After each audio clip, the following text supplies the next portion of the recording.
Hello, everybody. This is Adam from Nigeria Freedom Radio. So today, I'm actually in the middle, so to say, of talking to one of my friends. We are talking about social contract and the validity of government. So I just sent him my replies. I use this app called WhatsApp. You can be able to send voice messages, so that's really convenient. But anyway, so I sent him my replies. So I thought I would do a podcast about this because this topic really gets me excited. Literally, I think about this topic most of the time, and that's why I enjoy it. So I'm doing this for myself, for my own happiness. So it's a plus though if I get others to listen and be engaged, and it's gonna be a plus if they learn. But doing it gives me joy. So anyway, I'm really I because of the excitement, I kind of oversend him the voice messages. I sent him over 20 minutes of recording. That is a little bit of recording for just something that I'm sure he thought, or I thought it's gonna not be that long. All right, without digression. So, what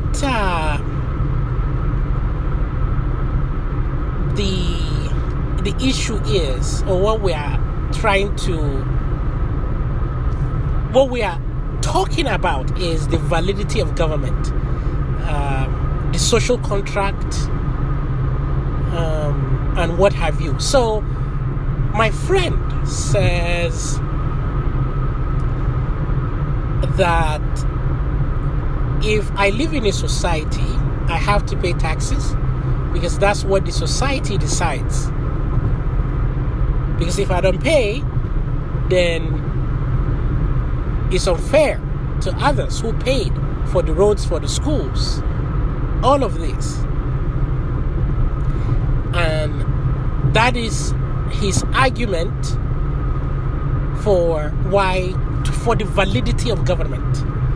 So as I was born, I was born within government, and I see this existing laws and structure.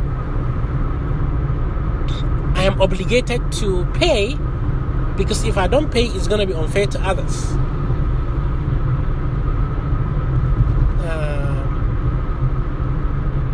So that's kind of the main point that we are talking about. And so I sent him about at least 20 minutes of voice messages to refute those on two grounds. On two grounds, I showed him the invalidity of government. Just like if I say now, you know what? There's a contract that you must obey, that your grandparents and my grandparents signed. Oh my God, you'll be like, okay, can you show me the contract that says that shows my signature? I'm like, no, your signature is not there, but your grandparents said, our grandparents wrote that everyone born would have to do what they say. I'm like, I don't know if that makes sense, because why would my great-great-grandparents force something on me that they thought is going to be good for me to do. How does that make it right? So let's say there is something I don't agree. Do I have the right to not do it? Right? So yeah. So if your grandparents say, oh, you should do this because we think it's good, and they are long dead, and now you were born, you are an adult, like, okay, what about if I don't agree with one of the things he said? Can I not do it? Of course not. Your faith, lady or gentleman, depends on others. You do not have right to change anything unless the majority says so. So as you can see, there is a great hole in that reasoning. So let's take, for example, the United States. I think the United States got its independence in 1776. 13 colonies came and finally decided that they want to be a country. And since then, everyone born here is obligated to do exactly what these men and women agreed. And if you do not agree on anything, you can't opt out. You have to rely on the benevolence of others to change it. So, for example, I just found out a contract. I just found out a contract that my great-grandfather entered with somebody, with a couple people in, let's say, my town. And somehow, the children, those of us alive now, are wondering if the agreement they entered at that time actually applies to us. Oh. Now, even if you agree, even if you can't see the hole in this reasoning, let's come to the real world. When you do stuff, when you agree things, anything you are responsible for. So you enter business agreements, you enter contracts. Do you actually have to agree on them, or someone actually does it for you? So someone could take a loan and say, yeah, you know what, Adamu will pay. That's what government does. They take loans and future generations have to pay, whether they like it or not.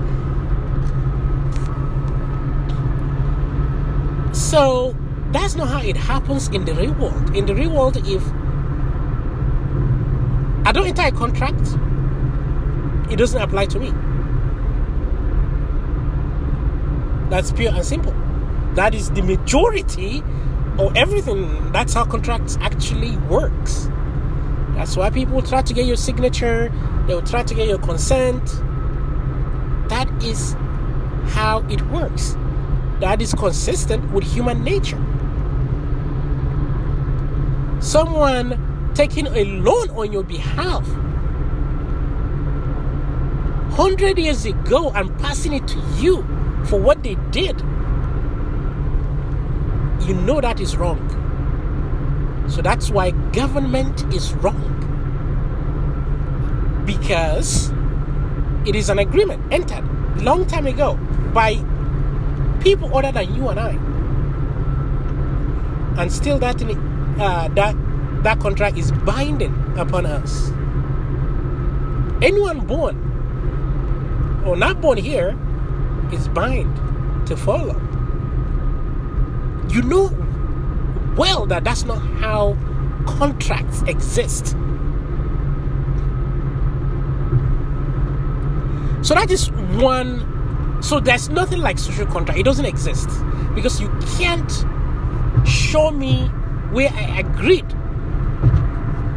my signature on any document, right? You can't. So that is one. Two, even if, for God knows the reason, if I agree with this philosophy, if I agree that my great-great-great-grandparents can take a loan and then I have to repay it because I think that's a virtue, even if I do agree, there is a big problem that will arise with such a system. Well, check it out. If others will just arbitrarily do anything and pass it on to me to be responsible for, then you just killed responsibility. Then I can just buy a plane, just live in luxury and have others pay. I can easily do that. Did you see the unending misery and violations of individual rights that would cause? If I agree that it's okay for my great-grandfather to do whatever he thinks is good, and then I'm stuck with paying, well, that means what I will do is I will just not pay. I will pass it on to the next generation, and I will they too, of course, who wants to. No one thinks that is virtue. No one. If there is anyone, if you think it's virtuous to pay for someone else's stuff, I will really need your help. It's like quite a few bills that I would want you to pay on my behalf. Of course not. You do not believe that. Because if you do, you will actually contact me and I will put my email down below. I hope. If not, check out my other podcast. There's my email. Shoot me an email and tell me, Adamu, you can take any loan you want and I will pay, because I just consider that virtuous. It's a good thing to do. It's my morality, paying others people's debts and irresponsibility. Please shoot me that email and let me know. Of course, you will not, because you don't believe that. But somehow you are excusing. So if you don't believe that, and somehow you are excusing,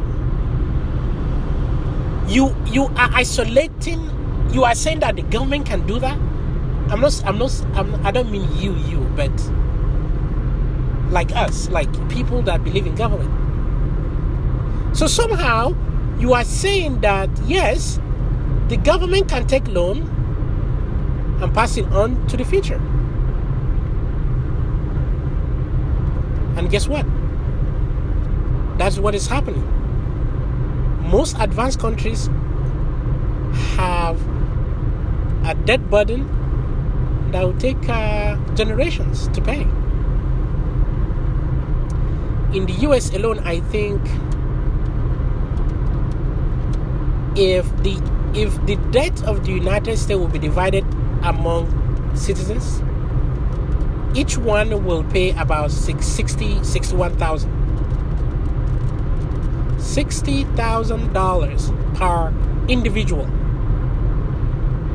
It used to be zero, but it has been, in 1980 it was about $5,000, I believe, here in the US. And in 2018, or last year, it was $60,000. Are you surprised? Of course not. Just like if you tell me to do anything and pass it on, I will do that. I will gladly do that. So, if you design a system that is based on what the majority thinks is right, not because what is morally good or bad, then you have opened the gate of irresponsibility, and that system will collapse. It will. It's against nature.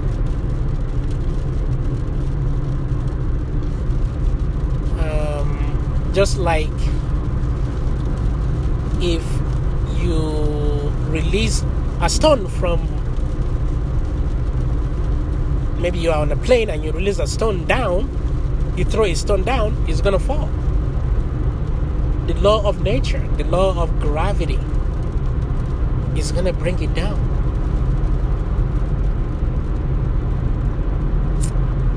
That system that is based on what others think, not what the individual thinks is right, will always fail. Always, always. The Roman Empire fell precisely because of that. All empires fell precisely because of that.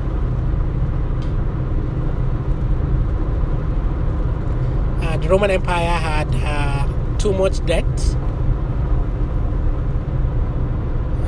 Their money, they defaulted,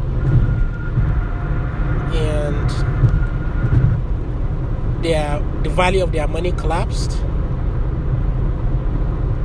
They couldn't pay workers, government workers, which is a lot, of course, because government gets bigger. What do you expect? Chaos, and insurrection, and that was the end. So, any system that is built based on what others think is right for others, it will always fail, because it's not natural. Why? Because we are different. No individual on earth is the same. We all differ somehow.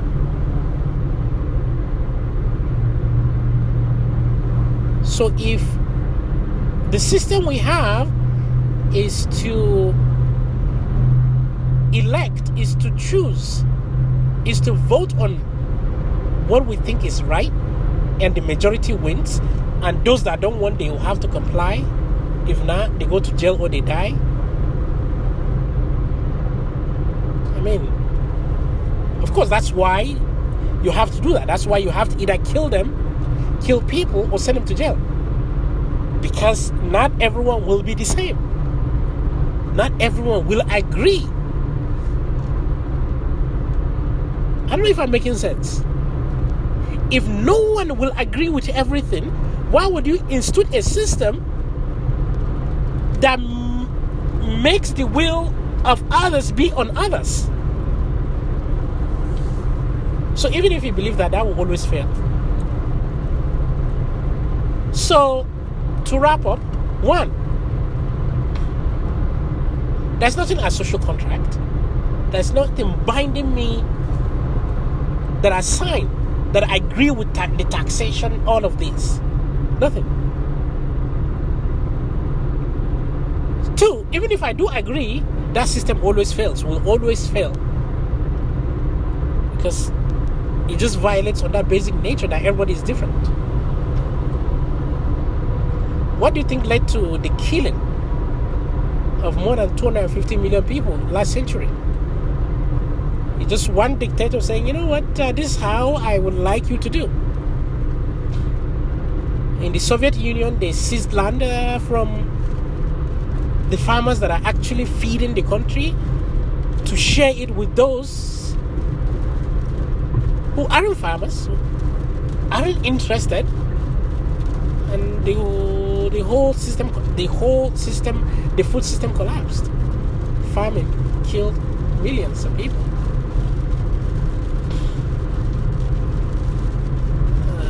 That is because few people decided that that is a good thing to do.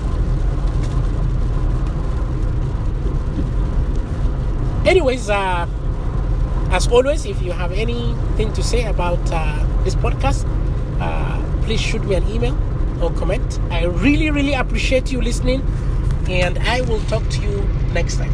Bye-bye.